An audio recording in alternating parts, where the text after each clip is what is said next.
Polk Salad, where we will have a bounty of conversation today with two of our newest administrative officials, Dr. Rex Fuller, who is the university president here at Western Oregon University, and we'll also be talking with Chief Al Alcalde, who is the newly appointed chief of the Polk County Fire District Number 1.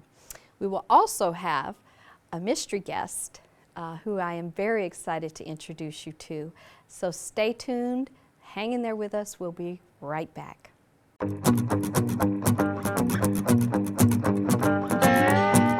Welcome back to Polk Salad. We're so happy you stayed tuned and are joining us here with our new fire chief, Al Alcalde, with the Polk County Fire District Number 1. He is our permanent chief. We've waited at least 2 years to get him here, and we finally did. So we're going to let the chief talk a little bit about his career in fire service and how he's looking forward to being here in our community.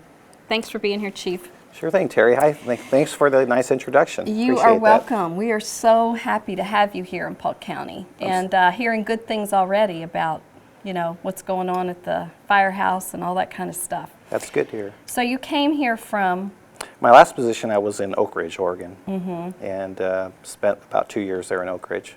So I read an article in the IO yesterday that came out about you. You're kind of all in the news these days. Wow.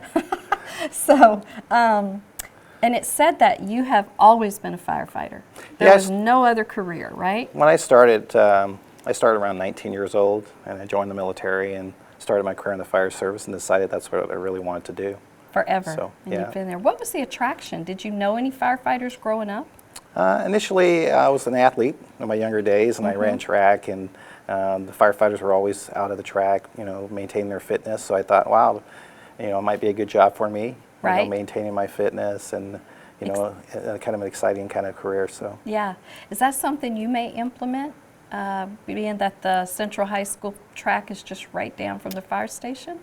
Implement and... You know, I thought about that when I read that article. I've forgotten about it. Yeah. That you were inspired as a young man seeing those firefighters go around the track. I mean, and I was thinking, well, the fire station's not far from Central High School. Maybe that's something... Well, that's a great idea.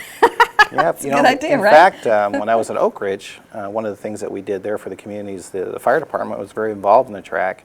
So we were out there as timers. We weren't running, but the public saw us out there helping the community, and it was a great thing. And I'd love to do something that in Polk County area. I bet you could. I bet the people, we like our community as one that's really involved, really invested in each other. I love that about this community.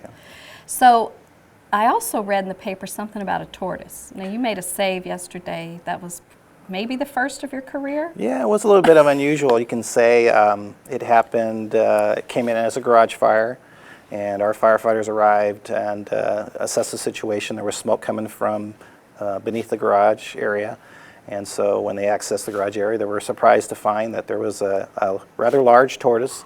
I think it was about 75 pounds. Is that, how big is that? Really large, you know, and wow. larger than I've ever seen. And so the tortoise was in an area where they were supposed to be staying, and apparently something happened where it ignited some materials.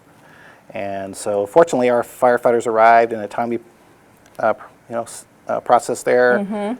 They were able to remove the tortoise from the area, put the fire out, and they even cooled the tortoise's shell since it was hot to touch when they removed the tortoise. Was it really? Yes. So it was getting ready to not be a good thing. Yes. So fortunately, the neighbors saw that there was some unusual situation, and they called us, and we got there in a timely fashion, and it all turned out well for everyone. Yeah, good. So the owner, did you meet the owner? Or? I didn't personally meet the owner, but I saw on the news where he talked about how thankful he was for the firefighters and for what they did, and I heard also on the news that the tortoise could live to be 100 years old. So how old is it now? The tortoise was 20 years old. Oh my goodness! Yeah. So it'll outlive us.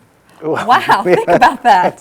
I mean, I think if my math's right. Of course, I was an English teacher, so that's always a guess.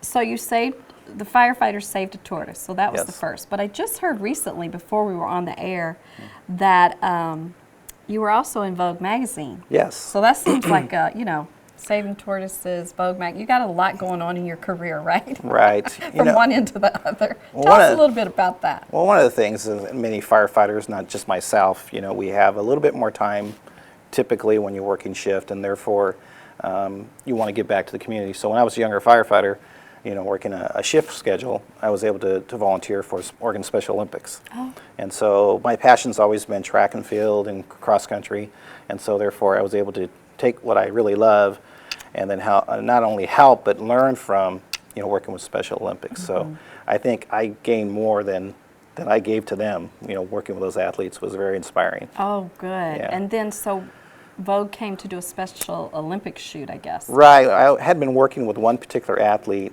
and therefore they want to do a story on an athlete and a coach. And so they happened to pick me. So it was very interesting. And never had. They say it's your 5 minutes of fame. That was it? That was it right there. So.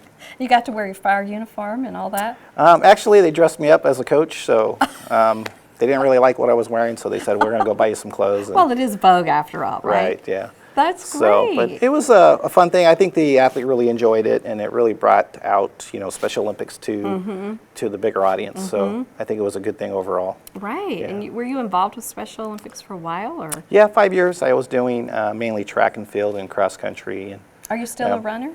I hurt myself a little bit when I was younger, and so now I don't run as much, but Yeah.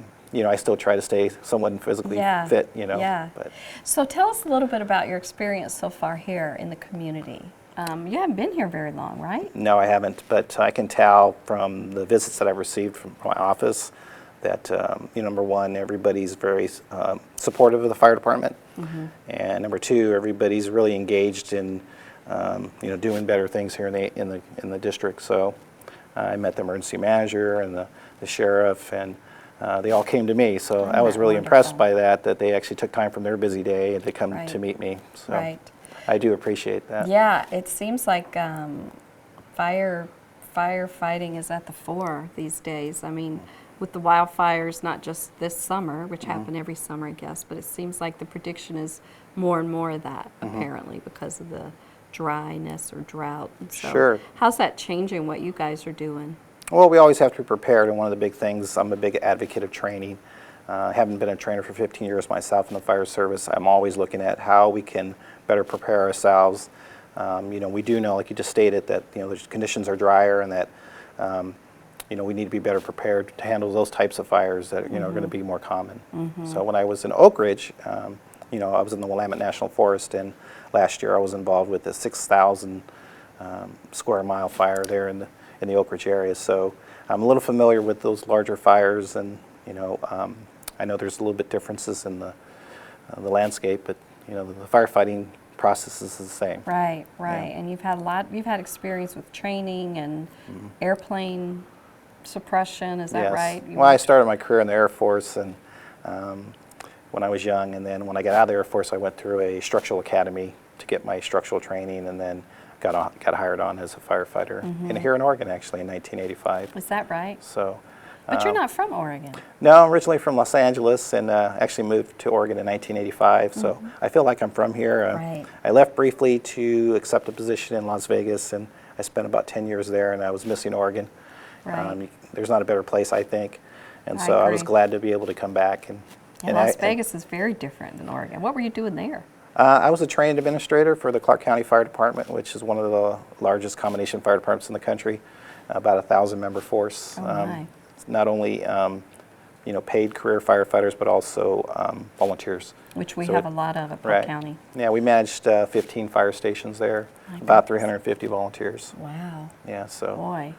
it was quite a diverse place. Yeah. Well, we're glad to have you back. Well, appreciate it. And Thank we're you. very happy to have you here at Polk County. Looking forward to really good things. I'm looking forward to working here. Thank Good. you. Thanks for being here. Thanks for.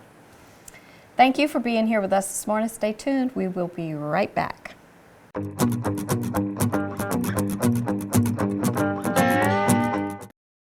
Thanks for keeping your seat and hanging in there with us today at Polk Salad. We're having a bounty of conversation with two of our newest officials in the area. With us now we have Dr. Rex Fuller. You may have seen him around town or seen him in the newspaper. He's here to take the helm of Western Oregon University as our new president, and we're so delighted to have him here. Thank you so much for being here, Rex. Thank you, Terry. So I wanted to mention that you didn't start out as a young man thinking, I'm going to be a college president, right? Oh, hardly. No, no. And I think that's inspiring. If you wouldn't mind just telling us a little bit about the track that you went on, because so many students that I've spoken to come into college or leave high school going, I don't know. I don't know what I'm doing. And you don't have to, right? Because life tends to lead you. Evolve a bit. Yeah, how'd that happen for you? Well, even today, college students change their major 3 or 4 times, and I was no different. So my first trajectory was thinking I would work in city government, and was pursuing a degree in public administration, which I did earn. But throughout that process, I had a chance to intern as a person helping in the planning department and also the city manager's office. And then In your hometown? in my hometown, Camarillo, California, Okay. yes. And then along the way, I started taking more courses in economics as a second area. It wasn't really a minor in those days, and became intrigued with that discipline. And then just had an epiphany as I was getting ready to graduate, saying I really didn't want to pursue a profession in city government. Because it wasn't fulfilling? You didn't find happiness or... It just didn't click. I mean, Yeah. I think it was one of those things where I tried to imagine myself 10 years out, and I said I just didn't see myself doing that. And I have great respect for those who do it. Well, that's inspiring. I think to listen to your heart as Yeah. well as your head Yeah. and go, this isn't working for me, is better sooner than later, right? I think so, and I was lucky I had a faculty mentor who encouraged me in the study of economics, and he asked one day, what are your plans? And I said, well, I'm kind of rethinking those, and he said, have you thought about graduate school? And I said, well, I really hadn't. And he encouraged me to think about it some, and so he offered an elective in the spring semester, and because it was an elective, we met at 7 a.m. Oh, my. And there were 10 of us in this seminar.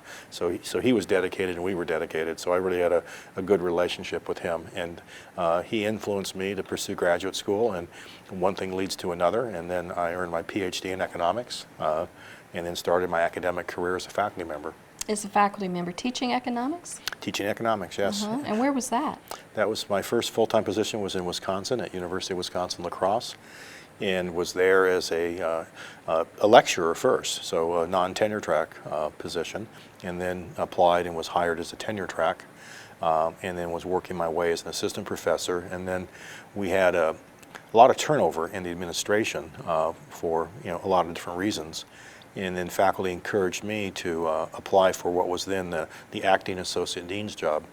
And so I took that as high praise, and maybe they saw something in me that was hidden talent perhaps. So I stepped forward and became the acting associate dean as an untenured faculty member, which is a bit unheard of. So that was my first foray into the administrative side of things in higher ed. I think it's a wonderful thing when, as a young person, a young adult, other people see things in you that sometimes we don't. It's one of the things I love about Western, having gone here and having my kids having gone here. There always have been faculty, staff who tend to see things and inspire them to take different directions. And it's almost, I don't know if it's part of the job, but it's crucial to so many young lives, like you just explained about yours. Yeah, I think it is part of our job. It's more than that, though. I used the word transformational yesterday in my opening address to the faculty, that what Western does, and it's really in its DNA, is it has a chance to really shape and impact the future of our students. And that comes through deep dialogue and care. Yeah. And that's where I think higher education is a calling in many senses. And for us, student success is paramount. I spent the morning at 2 of our college retreats, and the faculty are getting amped up and ready for opening day. And the buzz in the room is always reassuring to me that these are individuals who are caring faculty. They're smart people, but they really want to work in higher education because of the chance to make a difference. Right. I think that's the most gratifying part. Yeah. For most of them. And I have felt that here on this campus like I haven't in many places that I've been. Yeah. So you started off in Wisconsin, but you're from California originally. Correct. And then you went to Wisconsin. Or did you go to grad school in California? I did graduate school at University of Utah, and so we Susan and I got married just as I went off to grad school. So we got married in 1975 and I started grad school. And then we went there and was working through the grad program and then had our first child. And so that motivates one to get done with your degree quickly. Right. And get a real job. Get a real job. And then just as we left Utah, we had our second child there as well. And then so the first job, post-graduate school was in Wisconsin. And then from there we went to Colorado. And that was a deliberate decision to move back west. Both Sarah and Amy, our two daughters, were in college and sort of on their own. And so they would say we abandoned them, but we had a plan. As all children do, no matter how old. We had a plan that we'd reconnect, but we did leave them in Wisconsin and then moved to Colorado. And our goal was to get further west. And so we looked at positions only in the western U.S. at that time. And I stayed there about 6 years, I think. And then the opportunity to go to Spokane, Washington came along. And this is irony of irony, right? It combined public administration and business. Did it really? And the so, position you right. took. So the deanship I had in Eastern Washington University was the dean of public administration and business. And so in that sense, it was a perfect fit from my early passion, if you will, as well as my work as an economist. And it fit with where I was in sort of life, where I was really believing that the big vexing problems of the world are at the intersection or boundaries of disciplines, not only in a single discipline. So business and healthcare, right. Coming together. And how long were you there? We were there 8.5 years. And was that where you came here? Right. Then you came here. I finished there as provost for 5 years, yes. So it feels like to me, correct me if I'm wrong, but it feels like given the nature now of the Oregon higher ed systems, where each university is sort of its own ship, if you will. Yes. There's nobody overlooking us, right. and run by its own board of directors. It seems like having a business and economic background is really a good thing. I mean, extra good, besides knowing all about academics, because we're going to have to keep this ship upright. Right. Well, yesterday I was introduced by our provost. He talked about some of the research I'd done, and he's a scientist, and his research is very scientific, and my research is around public policy issues that have been sort of in play throughout my career. Everything from gender equity with regard to salaries of men and women, college graduates, but more recently the impact of budgeting and strategic planning. Mm-hmm. How do you set directions and identify resources and change the landscape of an organization? And so I looked at that research because it was informing the work I was doing as a dean, but also as provost. And so in that sense, I think my skill set, if you will, does position me to ask those kinds of questions. Right. It's a systems thinking kind of a question. Absolutely. And certainly I was pleased when the hiring committee and the board affirmed my appointment, and they certainly believe it's a good background. And so far we were just enjoying the opportunity to be here and be part of the university. Good. They're keeping you plenty busy, right? They are. Did you start on July 1? July 1. So about 75 days, and I've had a chance to reach out and meet lots of folks in the community, which was good in the summer. But now the faculty are back, and I can feel the pace on campus quickening. Picking up, right? Exactly. Good. And you're up for that. Oh, absolutely. So wonderful to have you here. Thank you so much, Terry. Thank you for being here. Thank you. Thank you for being here. Stay tuned, so we will reveal the identity of our mystery guest. We'll be right back.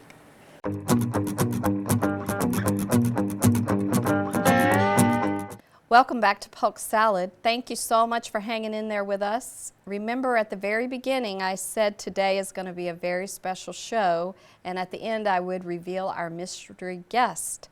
And I have that guest with us here who, as it turns out, it's kind of bittersweet because as Polk Salad's going to continue on, this is actually my last show as the anchor of Polk Salad. And with us we have the new and glorious anchor of Polk Salad, Susan Fuller. So we're going to chat with her just for a few minutes. You're going to get used to seeing this smiling face, and we're going to continue, as always, having a bounty of conversation about our community. Thank you so much for being here. Thank you for the nice introduction. Oh, I'm so excited that you're here. Now, tell us, Susan, how you got to be here in our community, because you've only been here a little while, right? Well, that fellow you just interviewed is somebody The one I've in red. known. Yes, yes, as am I. Right? Yep. 40 years we've been married, Rex and I. The college president is my husband. And, Yay. yeah. Whereas you know everybody in town, I'm only meeting everybody in town. Which I'm very excited about because, as you know, Polk Salad really tries to, we don't have a lot of elected officials and high-profile people necessarily. We have people on the show who are doing very interesting things in the community. And so as you get to know interesting people, you just drag them on the show and say, tell the community about yourself. So that's awesome. I think that's super. Yeah, it's going to be I think great. it's good. Now, your mom has a little experience doing this, right? Yes, she does. They do it similarly in a studio, 2 people, no audience, and theirs is a half hour with 2 guests. And she interviews people who have something to do with senior events. And she's in California. Yes, she's in Napa, California. She also writes a weekly article. Well, there's an for- idea. Yeah. Well, it could be weekly. The first thing we did when we got here was subscribe to the Itemizer Observer. Good. So Yeah, that's a is great. is it I.O.? Do you just Most say people I.O.? call it the I.O. Okay, Yes, the so- I.O. But if you're not from here, you don't know that. So Yeah. the I.O. is getting better and better all the time. It is. It I really lets you really know what's going on. Yes, we've So, got. are you from California? Yes, You are. originally. From the same place as Rex? Yes, Yeah. we've known each other since we were children. Oh my goodness. I knew him when his voice was changing. And he knew me when I had a figure, so there you go. And so your kids, you have the 2 daughters, and one lives near Yes, in Tualatin. in 12. Within 4 days of us moving here, she came here. She's not going to have you abandon her again. Like No, Rex said. no, we are staying. Here is where we stay, And your other daughter is in California? also Santa Rosa, which is You haven't close gotten her to here Napa. yet. We're getting close. We're getting very close. I'm hoping within a year or so. Good. Maybe good, 2. Good. But anyway, yeah. Well, I know you guys have been really busy since you've gotten here. I mean, I don't know how you remember people's names or if you do. Every time I see you at an event, there are scores of people, and you guys are always chatting with just about every one of them, whether it's a football game or a reception or an athletic event. Oh, there's so many nice people to meet, There too. are, but I don't know how you keep up. I mean, Well, I'll always say it's so nice to see you again instead of how do you do, nice to meet you. Yes. And they say, we've met twice before. So you just say, Well, the so older- nice to see you do again. you find this, the older I get, I immediately recognize people, but the names, I used to be really good at that. I mean, I could remember names like a Rolodex. Well, with but I yours- find that less and less. Yeah.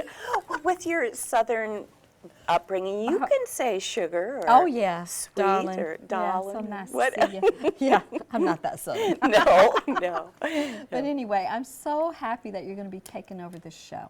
I think it's just going to be a shot in the arm, you know? I can't wait. I thank you for thinking of me. Yeah. This is going to be lots of fun. Well, I'm happy. And I think the public's going to be really happy as well because, you know, they see me all the time.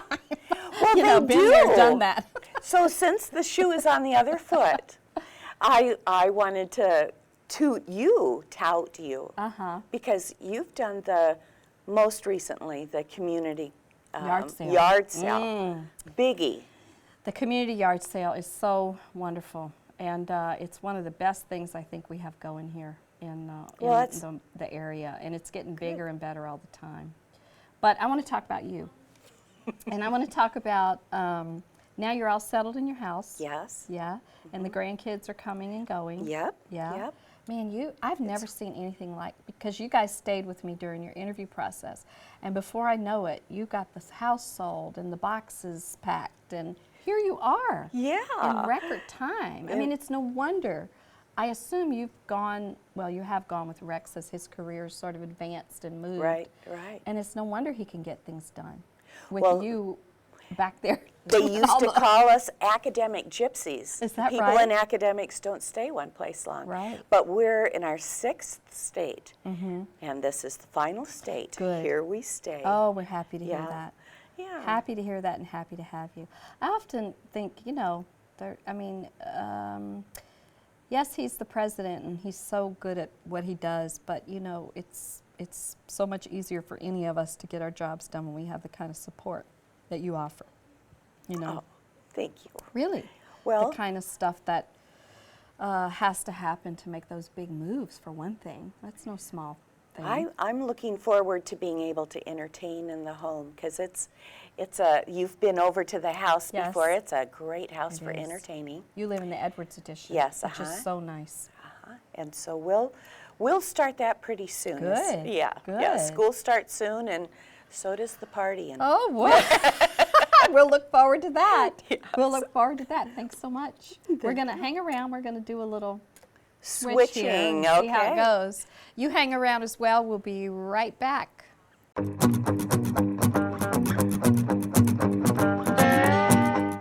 Welcome back to Polk Salad.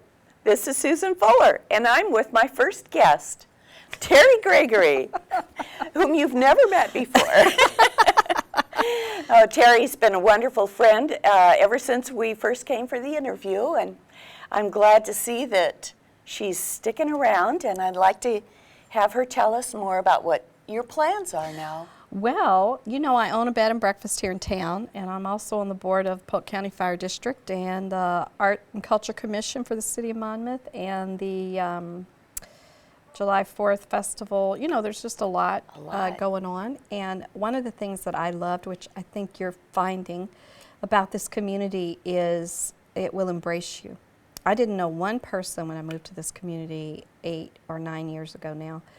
And although I had gone to school here earlier on, I didn't know one person. And it was so inviting and so easy to become involved and to make a difference, I guess you can say, and to do the things that you feel passionate about. People in this community are open-armed, and they're smart, and they have good ideas and goodwill, and I just think I landed in a great spot, and so have you. I agree. Yeah. I agree. So I'm going to be around doing, and I also I have an education consulting business, which I Yes. do, and so that keeps me plenty busy as well. So I'll be here. Good. And I'm I so appreciate glad. you so much taking this spot. You already got a movie star smile, I always tell people. And you're so good at it. So thank you. Be I'm looking prepared. forward to Be watching Polk Salad. Good. I hope so. That'll make 2 of us. Thank you so much for watching Polk Salad. Hope to see you next time. This is Susan Fuller and Terry Gregory.